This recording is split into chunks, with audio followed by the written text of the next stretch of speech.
I used to think control was power, that if I could plan enough, predict enough, hold on tightly enough, I could stop life from slipping through my fingers. I thought peace lived in precision, in knowing what comes next. But life has a strange sense of humor. The more I tried to hold things together, the more they fell apart. The tighter my grip, the faster everything slipped away. Control, I've learned, is an illusion disguised as safety. It makes you feel responsible, focused, in charge. Yet beneath it, there's always fear. Fear of loss. Fear of change. Fear of uncertainty. The paradox is that control promises peace but breeds anxiety. It gives structure but steals flow. It keeps you busy managing life instead of living it. And maybe that's the tragedy of trying to control everything. You stop experiencing the magic of what's real. Because when life doesn't go your way, you break. But when you learn to let go, you bend. And bending is how you survive. People think control is strength. They think the one who plans every move, predicts every risk, and never leaves anything to chance is disciplined, wise, powerful. But most of the time, control isn't about strength, it's about fear. Fear of losing someone. Fear of being wrong. Fear of watching the world move in directions you can't understand or stop. The truth is, the human mind doesn't crave control because it loves order. It craves control because it hates uncertainty. We think that if we can manage everything, emotions, outcomes, people, we'll somehow stop chaos from finding us. But chaos doesn't need permission. It arrives whether you plan for it or not. Behind the need to control is a child. A part of you that once felt powerless. Maybe someone broke your trust. Maybe you grew up in instability. Maybe the world felt unsafe, and you learned early on that to survive, you had to manage everything around you. So, as an adult, you mistake vigilance for peace. You think that by keeping your hands on the wheel at all times, you'll avoid the crash. But that's the paradox. Control gives the illusion of safety while quietly feeding anxiety. You spend your days micromanaging everything, what you say, what others think, how life unfolds until you're exhausted from holding on to things that were never yours to carry. You become tense in calm situations because calm feels suspicious. You don't know how to rest because rest feels like weakness. You can't surrender because surrender feels like danger. And yet, deep down, the very thing you crave isn't control, it's peace. But peace and control are opposites. Peace says, I trust what I cannot predict. Control says, I must predict what I cannot trust. That's why the most controlled people often break the hardest. Because control creates pressure, and pressure has nowhere to go but inward. It builds until it bursts. To release that pressure, you must confront the fear behind it. Ask yourself, what am I afraid will happen if I let go? The answer to that question is the root of your control. And once you see it, once you name the fear, control starts to lose its power. Because awareness brings choice. You can begin to live without trying to manage every heartbeat of the world. You start to notice that things fall apart sometimes. And yet somehow you're still okay. That's when you realize, maybe safety isn't in control.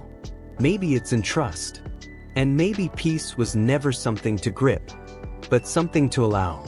When people hear the phrase, let go, they imagine surrender, weakness, defeat. But the truth is, letting go isn't the same as giving up. It's the art of knowing what was never yours to hold in the first place. Most of us cling to people and outcomes because we confuse attachment with safety. We think that by holding tighter, we'll preserve what we love. But sometimes, the tighter we hold, the quicker things slip through our fingers.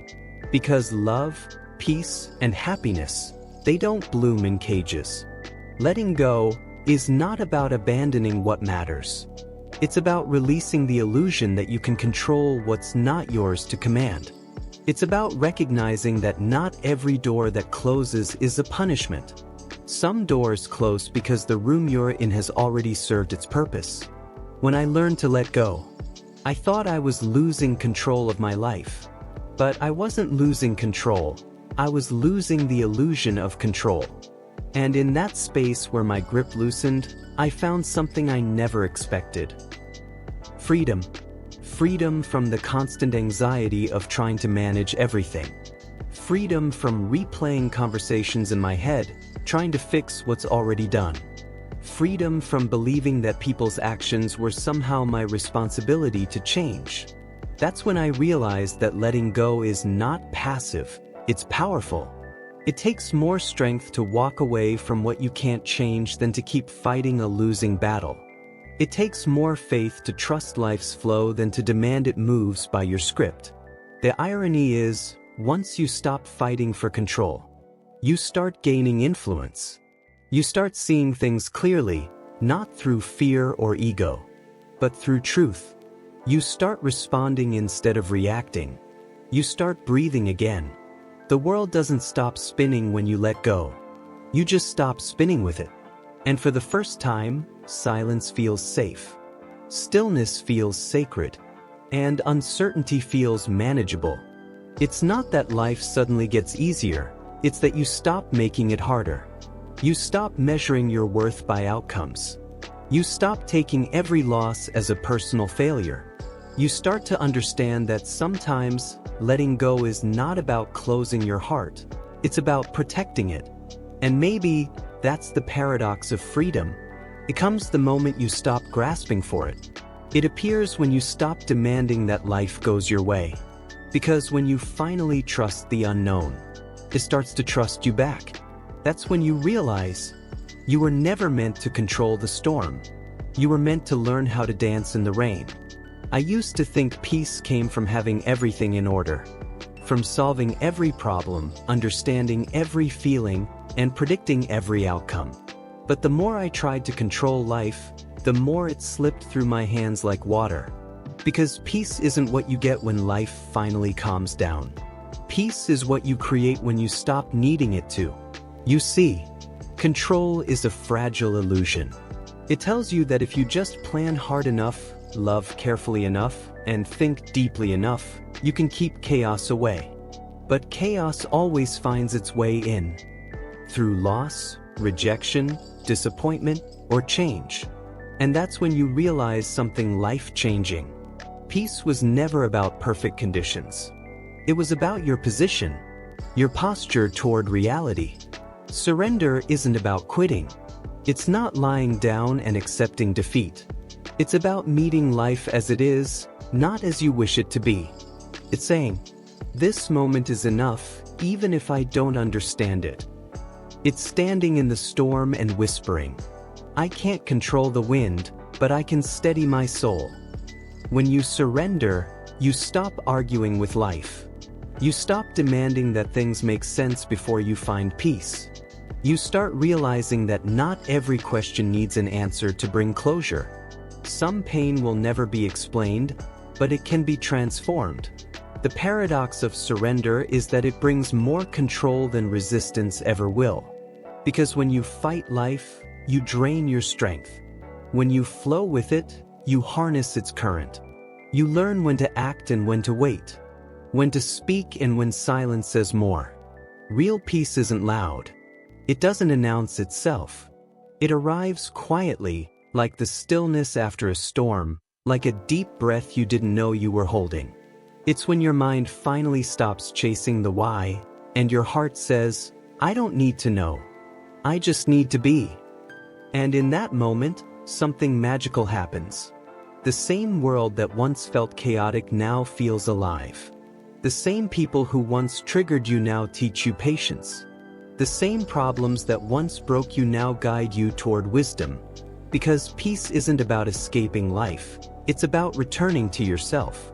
The calm you've been chasing has been within you all along, buried under layers of control, fear, and expectations. You don't find peace by mastering life. You find it by letting life master you, gently, patiently and completely.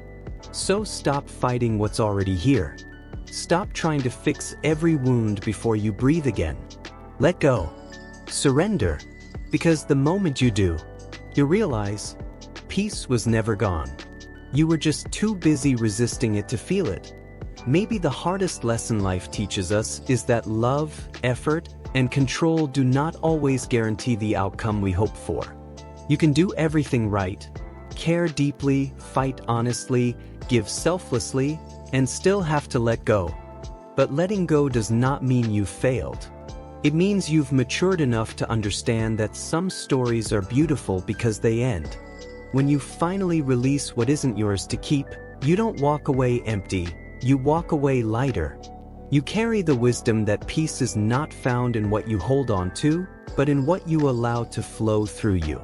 You learn that silence can be an answer, absence can be protection, and distance can be love in disguise. So, if you're in that space between holding on and letting go, remember this. You don't need closure from others to find peace within yourself. You don't need to understand every reason to move forward with grace. And you don't need to stop caring to finally be free. Sometimes, the bravest thing you can do is whisper to the universe, I release what no longer serves me. And when you do, life doesn't fall apart, it begins again.